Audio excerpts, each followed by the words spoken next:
Time മീഡിയയിലേക്ക് സ്വാഗതം. ഇപ്പോൾ പഞ്ചായത്ത് ഇലക്ഷൻ നടക്കുകയാണല്ലോ, ത്രികോണ മത്സരം. അപ്പോൾ ഇനി ആര് ജയിച്ചാലും ഇനി ആര് തോറ്റാലും നമുക്ക് എല്ലാം കണക്ക് തന്നെ. നമ്മൾ ജോലി ചെയ്താൽ നമുക്ക് ജീവിക്കാം. ഓരോ സ്ഥാനാർത്ഥിമാരും അവരുടെ പ്രവർത്തകരും അവരെ അനൗൺസ് ചെയ്യുന്നത് വികസനം വികസനം വികസനം എന്ന് മാത്രം. വികസിച്ച് എന്തായിരുന്നാലും കേരളം തമിഴ്നാട്ടിനേക്കാളും വലുതായെന്നാണ് തോന്നുന്നത്. അങ്ങനെ അവർ വികസിക്കാം എന്നാ പറയുന്നത്. ഈ നാട്ടിൽ വികസനം എന്ന് പറയുന്നത് നമുക്ക് ജോലി ചെയ്താൽ നമുക്ക് ജീവിക്കാം എന്നുള്ളതല്ലാതെ ജയിക്കുന്നവർക്ക് അവരെ കാര്യങ്ങൾ നടക്കും. അവർക്ക് അതിൻ്റെതായ ഒരു ശമ്പളം അവർക്ക് ഗവൺമെന്റിൽ നിന്ന് കിട്ടും, ഈ പഞ്ചായത്തുകളിൽ നിന്ന് കിട്ടും. പിന്നെ അതുകൂടാതെ പിന്നെ അവർക്ക് പെൻഷൻ ഉണ്ടാവും. അതുപോലെ തന്നെ പാലങ്ങളോ മറ്റെന്തെങ്കിലുമൊക്കെ ഉള്ള പണികളോ ഉണ്ടെങ്കിൽ അതിൽ നിന്നുള്ള കമ്മീഷൻ, അങ്ങനെ അവരങ്ങ് രക്ഷപ്പെടും. പക്ഷേ ഈ അണികളായ അല്ലെങ്കിൽ പ്രവർത്തകരായ ഇല്ലെങ്കിൽ സാധാരണപ്പെട്ട നമ്മളെ ഈ അന്നോടൊന്ന് പോയി ജോലി ചെയ്യുന്നവർക്ക് ഇതുകൊണ്ടൊന്നും യാതൊരു നേട്ടങ്ങളോ ഉപയോഗങ്ങളോ ഇല്ല. വികസനം വികസനം എന്നാണ് പറയുന്നത്. ഞാൻ നിങ്ങൾക്ക് ഇപ്പൊ തന്നെ ഇന്ന് കേരളത്തിന്റെ 7 ജില്ലകളോളം നാളെ ഇലക്ഷൻ നടക്കുകയാണ്. നാളെ അല്ല, മറ്റന്നാൾ ഇലക്ഷൻ നടക്കുകയാണ്. അപ്പോൾ കുട്ടിക്കലാശങ്ങളാണ് പല സ്ഥലങ്ങളിലും നടക്കുന്നത്. അത് നമുക്കൊന്ന് കാണാം. കുട്ടിക്കലാശങ്ങൾ, അതിൽ നടക്കുന്ന അക്രമങ്ങൾ, അണികൾ നടക്കുന്ന അക്രമങ്ങൾ, അതുപോലെ അവരെ കൂത്താട്ടങ്ങൾ എല്ലാം നമുക്ക് ഒന്ന് കണ്ടിട്ട് വരാം. പിന്നെ വേറൊരു കാര്യം കൂടെ കാണിച്ചു.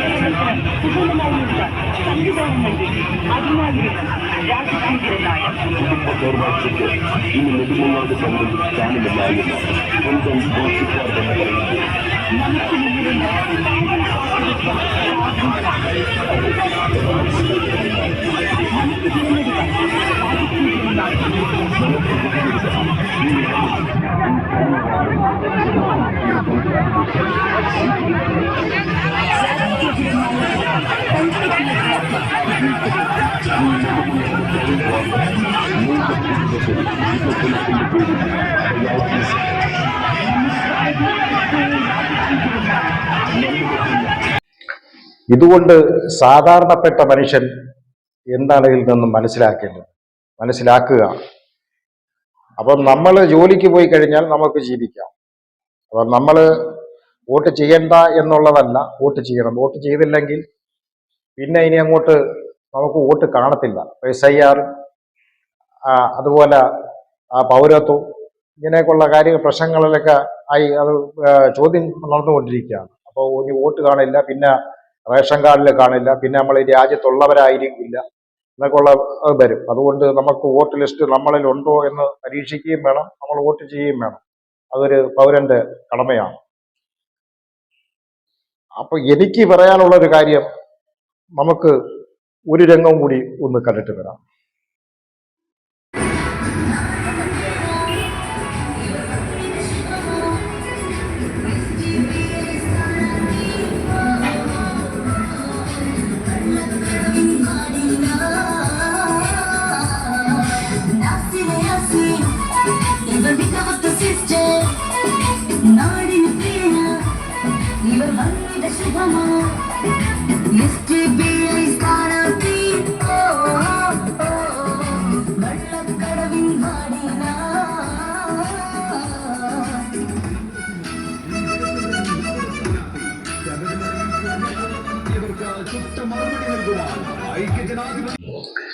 ഇത് ഞാൻ കാണിച്ചത്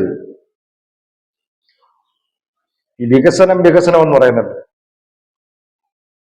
ഈ വികസനത്തിൽ പറ്റിയുള്ളതാണ് ഇതെല്ലാം. കാരണം പാവപ്പെട്ട കുറെ ജനങ്ങൾ, നിത്യ നിവൃത്തിയില്ലാതെ കഴിയുന്നവർ, മാനസികമായി രോഗം പിടിച്ച് എന്തെന്നറിയാതെ കടത്തിണ്ണുകളിൽ അവർ കഴിയുന്ന നിരവധി, ഈ ഒരാളല്ല, നിരവധി ഈ ജില്ലയിൽ, ഈ തിരുവനന്തപുരം ജില്ലയിൽ തന്നെ കണ്ടമാനം ഇതുപോലെ മാനസിക രോഗികളുണ്ട്. മാനസികമായിട്ടൊക്കെ തകർന്നവർ ഇങ്ങനെ കിടക്കുന്ന ഒരുപാട് ജനങ്ങളുണ്ട്.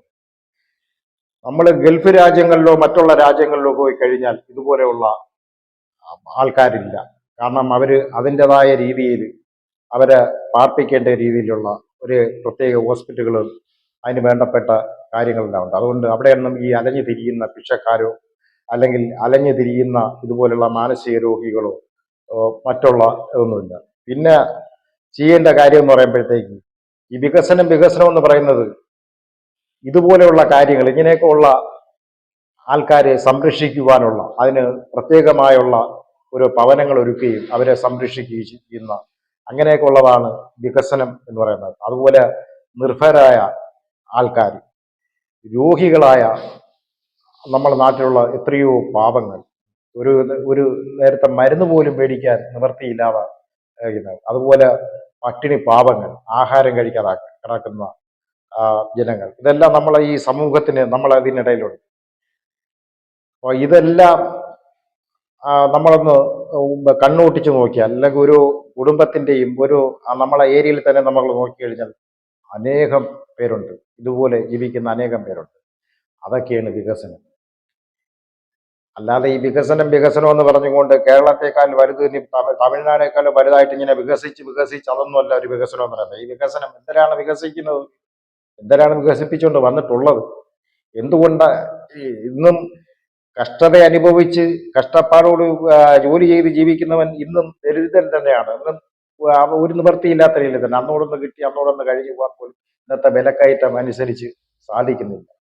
പിന്നെ ഇതിൻ്റെ ഇടയിൽ എന്തെങ്കിലുമൊക്കെ പനി വരികയോ എന്തെങ്കിലുമൊക്കെ അസുഖങ്ങൾ വരികയോ അതിനെ ചികിത്സിക്കാൻ പോലും ചിലപ്പോൾ ഈ കിട്ടുന്ന പൈസ കൊണ്ട് കഴിയില്ല. പിന്നെ പെൺമക്കളുണ്ടെങ്കിൽ അവരെ കെട്ടിക്കണം, അതിന് വേണ്ടിയുള്ള തുക ഉണ്ട്. നാട്ടുകാരെക്കുള്ള സഹായങ്ങൾ കൊണ്ടുണ്ടെങ്കിൽ അങ്ങനെ അത് കഴിഞ്ഞു പോകത്തുള്ളൂ.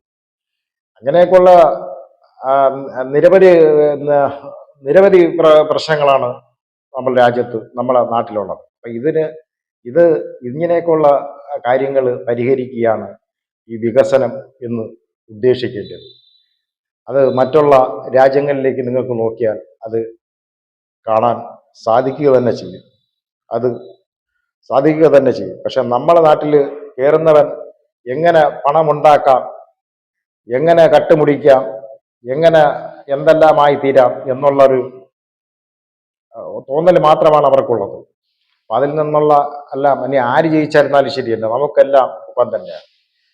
അതുകൊണ്ട് ഇനിയുള്ള കാലമെങ്കിലും ഇതുപോലെയുള്ള ഈ നിർഭരായ രോഗികളായ അന്നോടൊന്ന് എന്താ പറയുക, ജോലി ചെയ്യാൻ കഴിയാതെ അതിന് ആഹാരം കഴിക്കാൻ നിവൃത്തിയില്ലാതെ അലയുന്ന അനേകം ജനങ്ങൾ നമ്മളെ ഈ സമൂഹത്തിൽ തന്നെയുണ്ട്, നമ്മളെ ഈ നാട്ടിൽ തന്നെയുണ്ട്.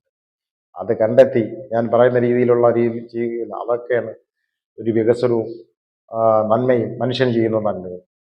അപ്പോൾ ഇന്നത്തെ വീഡിയോ ഇത്രയും പറഞ്ഞുകൊണ്ട് ഈ വീഡിയോ ഇവിടെ അവസാനിക്കുന്നു. Time India.